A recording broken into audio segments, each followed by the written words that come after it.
Eu vim trazer com essa leitura As Memórias de Underground, de Roger Scruton, pela Realizações, e venho explicar um pouco sobre o que eu entendi, sobre um pouco da minha visão sobre este livro.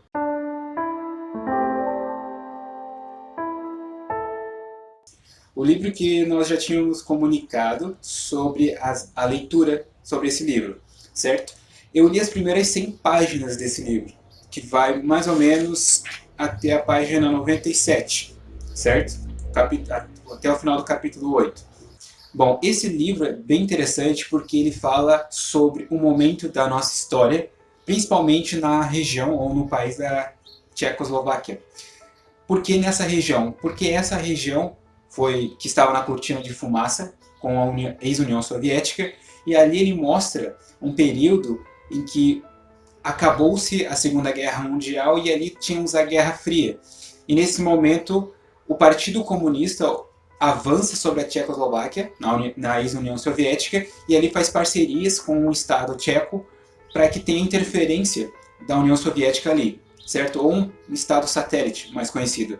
E essa história é nesse ambiente, onde há a transição do antigo para, entre aspas, o novo proletariado. Ou seja, ali há muita descrição neste livro, um pouco das cenas, falando sobre as cenas desse livro, da alteração do antigo para o novo, mas esse novo é um novo do partido, tudo se envolve ao partido. É um livro que eu achei muito interessante, eu gostei muito, é um tema que eu gosto bastante, porque eles antes tinham uma liberdade, certo? Uma certa liberdade, agora não tem mais. Tudo em prol do partido. E o personagem principal, que é o Rachel, não sei se falar o nome, mas é Jen, e ele vai aparecer no início ali, a sua mãe já sendo presa, porque ela datilografava alguns livros, e o seu pai já estava preso, certo? Por ler alguns livros, por ter algumas obras. O interessante é que tudo está em torno das obras que eles estão procurando, que eles estão lendo. Principalmente porque a mãe datilografava aqueles livros e entregava eles. Então percebe-se que ali o ambiente cultural estava sendo alterado. Não porque a União Soviética estava militarmente no país, ou porque o país era usado como Estado satélite, mas toda a cultura estava sendo alterada. Uma revolução cultural na antiga Tchecoslováquia. E ali, obras do local, assim como obras da literatura universal, como por exemplo Dostoiévski, eram proibidas. Não explicitamente proibidas, mas as editoras já não publicavam mais. As editoras que mostram-se nessa obra eram apenas editoras que o partido permitia que existissem, certo? E aí, como ele está no período de transição, a escola é dominada pelo partido, as empresas são dominadas pelo partido, e é legal que ele vai descrevendo o que está acontecendo, a falta de sentido que ele tinha. Ali naquele momento que ele não sabia por que ele trabalhava, ele não sabia por que ele estava varrendo a rua, por exemplo. Mas ele era obrigado a ter um emprego, por exemplo. Ele não sabia o que estava acontecendo naquele momento. Porque também a fonte de comunicação deles eram todas do Estado. O interessante é que ele diz que ele está no underground, ou seja, ele está no subsolo, ele está embaixo. As memórias dele, tudo que ele pensa, as obras que ele lê não estão na superfície mais. Porque a superfície está com o partido, certo? Ou que o partido permite ler. No início, como ele trabalha numa cidade um pouco distante da origem, ele vai de metrô. Ele precisa ir de um lugar para o outro e ele fica lendo muitas coisas. E ele percebe que no início as pessoas liam obras literárias diferentes e agora não, são só as obras literárias permitidas pelo partido. E quem quer ler algo diferente se escondia, etc. Ele é muito observador, o Jan. E o que acontece é que ele percebe uma menina lendo, uma mulher lendo, na verdade, a Betska. Ela está lendo, ele não sabe quem é ela, mas ele segue-a por alguma ocasião. E depois descobre-se que ela estava o procurando para entregar um dos manuscritos da mãe dele. Ou seja, ele já está sozinho, já está morando sozinho, já está sendo perseguido pela STB, que é a polícia secreta da Tchecoslováquia, a polícia de inteligência da Tchecoslováquia, de investigação. E ele está sendo perseguido pela STB, já por causa da mãe dele, que estava datilografando os livros. E o interessante é que ao se envolver com ela, com a Betska, ela quer se envolver de um cunho intelectual com ele. Ela quer dar para ele uma cultura que ele estava procurando, certo? Até o momento ela está o ajudando. Há um certo romance da parte dele, porque ele se apaixona por ela, mas ela não se deixa envolver emocionalmente com ele.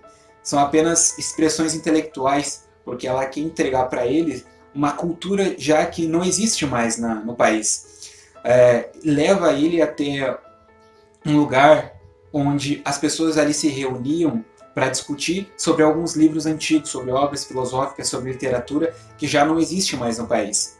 Só que veja, tudo tem que ser muito bem movimentado, porque ela é perseguida pela STB, ele também. Então tudo que os movimentos deles dentro da cidade são calculados, porque todos os que estão ali, a vizinhança inteira recebe o dinheiro do partido para espionar um ao outro. Um estado espião no seu vizinho te espiona e você espiona seu vizinho.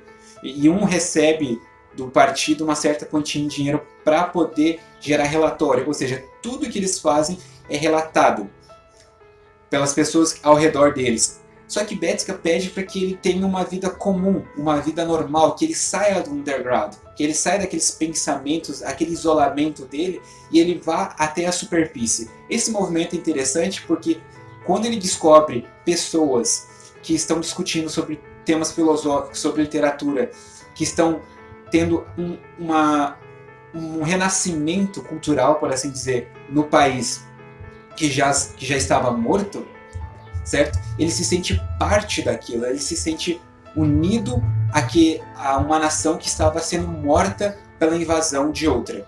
Ou seja, o que se percebe nessa obra é que é extremamente necessário não só a literatura nacional, mas a literatura universal. E quando ela é suprida, ou seja, ela é suprimida, não se há mais filosofia, não se há mais o caminho intelectual.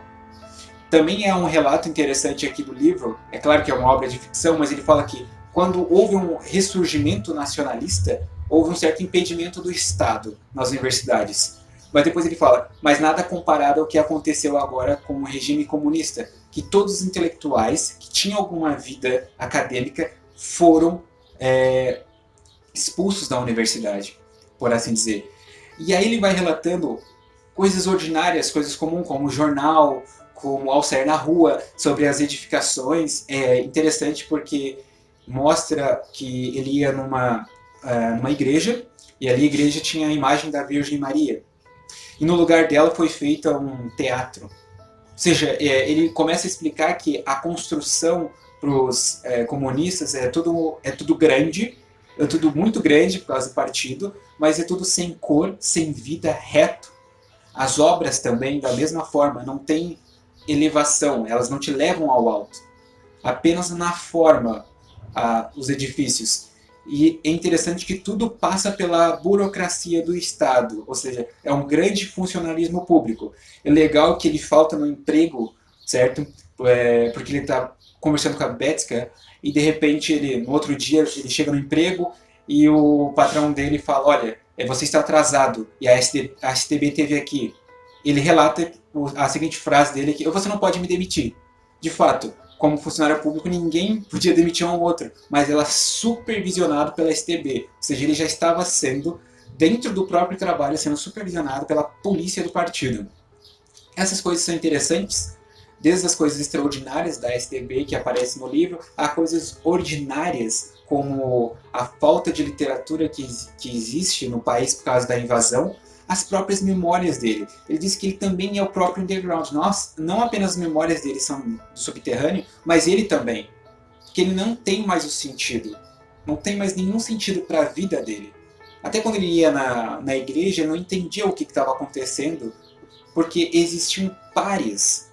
Os padres, os sacerdotes, os jornalistas, os intelectuais não estavam mais, não tinha mais, a parte cultural do país tinha sido extinta e substituída pela ideologia do partido. Esse é um breve resumo dessas primeiras 100 páginas. E o mais legal é que ao se apaixonar por Betska, que é a mulher que o ajuda a sair desse confronto, ele adquire uma certa cultura. E ela, na tentativa de ajudá-lo, não quer que ele se apaixone, quer que ele receba essa cultura, essa herança cultural, mas também porque ela precisa ajudar a mãe dele que está presa. E o legal é que, assim, interessante é porque a mãe dele é presa e ele substitui esse sentimento que ele tem pela mãe pela Betsy. Então, é isso que ela não quer que aconteça, que ele fique apaixonado. Pelo menos nessas primeiras 100 páginas aparece isso, que não se apaixone, mas que ele tenha uma vida intelectual, uma vida cultural decente e que ele tenha um contato com as pessoas. Nessas últimas 100 páginas, nesse último capítulo, é o relato dele sobre essa vida cultural, que ele nunca teve amigos. Ele só teve a mãe e o pai, e a irmã. Só que a irmã, que aparece aqui, a irmã já está dentro do sistema. Ela não quer, a irmã dele não quer nem falar com ele porque a mãe dele é uma pária, por assim dizer. A mãe dele, ela não quer falar com ele por causa do que a mãe dele fez e que o pai dele fez. E também mostra que o pai misteriosamente foi morto. De alguma forma, ele foi preso, depois ele misteriosamente foi morto. Isso também é interessante, o isolamento dele. Que muitas vezes nós nos sentimos isolados por buscar uma vida intelectual, ou por obras literárias diferentes, ou por obras filosóficas diferentes. Nós nos sentimos assim, no underground, no subterrâneo. Mas Betsky mostra que é necessário que nós temos que ir até a superfície e às vezes confrontar o que está acontecendo, mas confrontar de uma maneira correta. É isso que ela faz com ele. Porque enfrentar o partido de uma maneira revolucionária não ia funcionar. Então é um enfrentamento correto. Isso também mostra um pouco da nossa vida. É por isso que é legal essas obras filosóficas, que elas mostram um cunho universal do que acontece com o indivíduo. Nós também nos sentimos isolados, assim como o Jan. Mas às vezes precisamos de alguém como Betsky para mostrar que a gente pode ir até a superfície e nos reunir em sociedade, ou seja, com as outras pessoas que também pensam ou como nós ou diferente de nós, haver um círculo de debate, etc. É isso que acontece no último capítulo. E a descrição dele é que ele está maravilhado, porque ele nunca tinha escutado, nunca tinha debatido, nunca tinha amigos com quem falar. Porque toda a vivência dele estava em prol do que o partido tinha lhe proporcionado. Tem uma parte bem pequena que é sobre a escola, que também é interessante, que é você era obrigado a ir para a escola mesmo não precisando aprender nada. Então, a escola é instrumentalizada, os empregos instrumentalizados, tudo em prol do partido. E essa vivência cultural que o Jan começa a ter, junto com a perseguição da STB e por um amor apaixonante por Betsy. Essas são as primeiras 100 páginas, um resumo muito breve do que acontece. Eu espero que vocês possam ler este livro. Ele é bem legal. Tá? Realmente bem legal, não quero tirar a essência dele, falei muito por cima, porque ele tem uma descrição muito do próprio Jan. Então, leiam essa obra, ela é bem importante, ainda mais no clima cultural que nós estamos em nosso país. E as considerações e o que está relacionado com Roger Scruton. Roger Scruton escreve livros sobre o conservadorismo, é um filósofo muito expoente na Inglaterra, mas o que tem dele aqui, qual é a essência dele? Principalmente, como ele fala de conservadorismo, ele está falando algo que você, obviamente, está conservando, mas não é somente algo, um nacionalismo vazio, externo, não. Ele está falando de algo que é uma literatura universal. Aquela literatura aquela história que todo homem sente, desde paixões, amores, tragédias, etc. Esta base cultural que o Roger Scruton relata no personagem do Jan, claro, que devido a essas obras ele se sente pertencente a um lugar que ele não sabe onde é, não é a Tchecoslováquia, não é a Rússia, não é a União Europeia, que ele chama de Ocidente, não é lugar nenhum, mas essa literatura é que o preservou. E é muito importante, isso está muito relacionado com as obras do Roger Scruton, porque tem a ver com o conservadorismo. Esse sentimento de pertencimento a um lugar que ele já não sabia quem era mais. É muito interessante porque o Roger Scruton fala sobre o conservadorismo, fala sobre essa mudança que a Inglaterra sofre, principalmente tem uma descrição no livro Como Ser um Conservador sobre o ambiente, né? Que o conservador ele quer ter a natureza, fala sobre a natureza e o conservadorismo, né? Que a natureza é parte do ambiente dele, que ele não quer destruir tudo, assim como as pessoas acreditam que o conservador quer acabar com o meio ambiente, pelo contrário, ele quer preservá-lo, e isso mostra muito nessa obra, que ele que tem um relato interessante que é o Partido Comunista queria levar o desenvolvimento para cidades pequenas e que o Partido Comunista odiava lugares que não tinham desenvolvimento. E o personagem tem um amor pelaquela paróquia, pelaquela igrejinha no meio do mato, onde ele podia se encontrar ali. Ou seja, esse amor às coisas humanas, mas também às coisas divinas. Tem muito do Roger Scruton nesse livro. É muito presente aqui na obra dele, talvez do personagem do Jen, que também mostra um pouco sobre quem ele foi, né, quando ele saiu da literatura ordinária que a esquerda nos propõe para uma literatura mais elevada. Então, mostra um pouco de quem foi Roger Scruton no personagem do Jen. Bom, pelo menos foi essa a percepção que eu tive nas primeiras 100 páginas. E nos vemos nas próximas 100 páginas, certo? Eu vou até, vamos ver aqui, até a página 205, até o final do capítulo 18, certo? Então, pessoal, espero que vocês possam ler as próximas 100 páginas, como já foi dito, e nos vemos no próximo review, certo? Muito obrigado pela atenção. Salve Maria!